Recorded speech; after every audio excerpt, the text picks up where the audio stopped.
Hi followers and viewers! For today's video nga po is magluluto naman ako ngayon na mekos-mekos lang na ulam. Mga taga-probinsya lang makaka-relate nito at na-miss ko rin talaga to dahil nung New Year puro tayo mga karne at kung ano-anong masasarap na ulam kaya naumay ako. Kaya nga po nagisa na ako ng bawang dyan at nung na-translucent na siya, bumango na, nilagyan ko na siya ng tubig.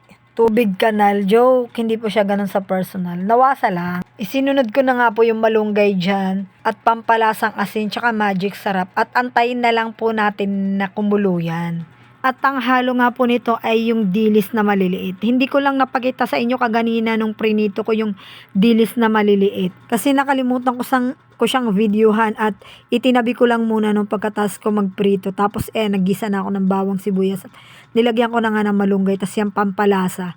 Tas sumunod naman is kukuha tayo dun ng itlog dito sa ating prosperity bowl na dito pa rin kahit hindi Pasko. At babatiin lang natin to siya para ihahalo natin mamaya dun sa gulay. Yan lang, ganyan lang kasimple ang ating ulam for today. At ayan na nga po yung ginisa ko kaganina na, prinito pala kaganina na dilis. Sa ating lang siyang ihahalo dyan. Tas later on, mekos-mekos lang, karaw-karawin, hanggang sa magsanib puwersa lahat ng mga lasa niya. At kumukulo na nga siya, lagyan natin ng tanglad at kamatis.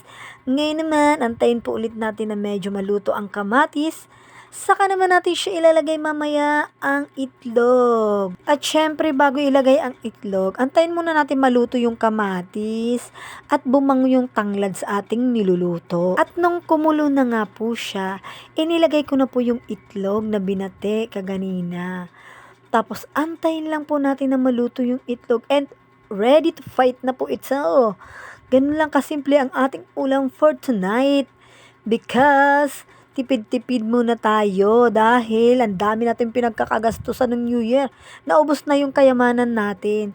Kaya ngayon, ito simpleng ulam naman ang ating lulutuin at kakainin. Salamat nga po pala sa lahat ng mga hindi nagsasawang manood ng aking mga video na kahit kung ano-ano lang yung mga video ko, nandiyan pa rin kayo. Salamat po ng marami sa aking mga followers and viewers. At ayan na nga po, naluto na po siya at kakain na po kami ni Mia. Ayan lang po for today's video. Bye!